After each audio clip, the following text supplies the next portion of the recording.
1 লাখ চাকৰি প্ৰদানৰ প্ৰতিশ্ৰুতি পূৰণৰ দিশে আৰু এক খোজ আগবাঢ়িছে অসম চৰকাৰ। 514 গৰাকী সফল প্ৰাৰ্থীক অসম চৰকাৰে বিতৰণ কৰিব নিযুক্তি পত্ৰ। ৰাজ্যিক পৰ্যায়ৰ নিযুক্তি আয়োগৰ দ্বাৰা পূৰ্বতে বাছনিকৃত প্ৰাৰ্থীসকলৰ দৰে একে কাট অফ নম্বৰ লাভ কৰা 514 গৰাকী সফল প্ৰাৰ্থীক অসম চৰকাৰৰ বিভিন্ন বিভাগত তৃতীয় আৰু চতুৰ্থ বৰ্গৰ নিম্নতম গ্ৰেড পেৰ পদৰ বাবে আনুষ্ঠানিক নিযুক্তি পত্ৰ বিতৰণ কৰিবলৈ গৈ আছে। আৰু এই নিযুক্তি পত্ৰ বিতৰণ অনুষ্ঠান অনুষ্ঠিত হ'বলৈ গৈ আছে অহাকালি 3 ছেপ্টেম্বৰ তাৰিখে। আৰু এই নিযুক্তি পত্ৰ বিতৰণ অনুষ্ঠানত মুখ্য অতিথি হিচাপে থাকিব অসমৰ মাননীয় মুখ্যমন্ত্ৰী ডক্টৰ হিমন্ত বিশ্ব শৰ্মা ডাঙৰীয়াই। আৰু ইতিমধ্যে অসম চৰকাৰে বিভাগ অনুসৰি নিযুক্তিপ্ৰাপ্ত প্ৰাৰ্থীৰ সংখ্যাৰ তালিকা প্ৰস্তুত কৰিছে। মই আপোনালোকক ভিডিঅ'টোৰ সবিশেষ জনাই আছোঁ যে কোনটো বিভাগত কিমান সংখ্যক প্ৰাৰ্থীয়ে নিযুক্তি পত্ৰ লাভ কৰিব। যে প্ৰশাসনীয় সংস্কাৰ আৰু পৰীক্ষণ তথা পেঞ্চন ৰাজহুৱা ওজৰ আপত্তি বিভাগ 1জন প্ৰাৰ্থীক নিযুক্তি দিয়া হ'ব।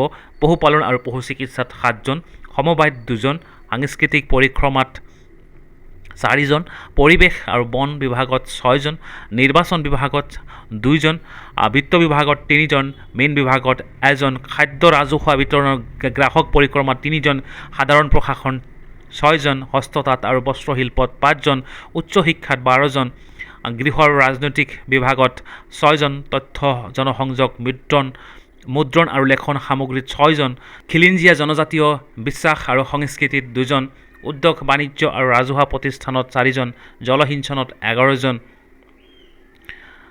শ্ৰমিক কল্যাণত 3জন, খনি আৰু খনিজ সম্পদত 3জন, পঞ্চায়ত আৰু গ্ৰামোন্নয়নত 90জন, জনস্বাস্থ্য কাৰিকৰীত 4জন, লোক নিৰ্মাণত 24জন, লোক নিৰ্মাণ পথত 77জন, শক্তি ডিপাৰ্টমেণ্টত 1জন, কৰ্মচাৰী 1জন, ৰাজহুৱা আৰু দুৰ্যোগ ব্যৱস্থাপনা 7জন, বিদ্যালয় শিক্ষাত 140জন, দক্ষতা নিয়োগ আৰু উদ্যমিতাত 2জন, ক্ৰীড়া আৰু যুৱ কল্যাণত 1জন, ৰূপান্তৰ আৰু উন্নয়নত 1জন, পৰিবহণত 13জন, জনজাতীয় পৰিক্ৰমাত 6জন, পৰ্যটন 13জন, জলসম্পদত 41জন, মহিলা আৰু শিশু উন্নয়ন 6জন। মুঠতে 514 গৰাকী সফল প্ৰাৰ্থীক অসম চৰকাৰে বিভিন্ন বিভাগত নিযুক্তি পত্ৰ বিতৰণ কৰিবলৈ গৈ আছে। আৰু এই নিযুক্তি পত্ৰ বিতৰণ অনুষ্ঠান অনুষ্ঠিত হ'ব 3 ছেপ্টেম্বৰ 2023।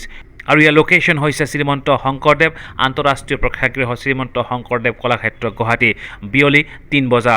সকলো সফল প্ৰাৰ্থীকে এই অনুষ্ঠানত উপস্থিত হৈ দুপৰীয়া 1 বজাৰ ভিতৰত আসন গ্ৰহণ কৰিবলৈ অনুৰোধ জনোৱা হৈছে।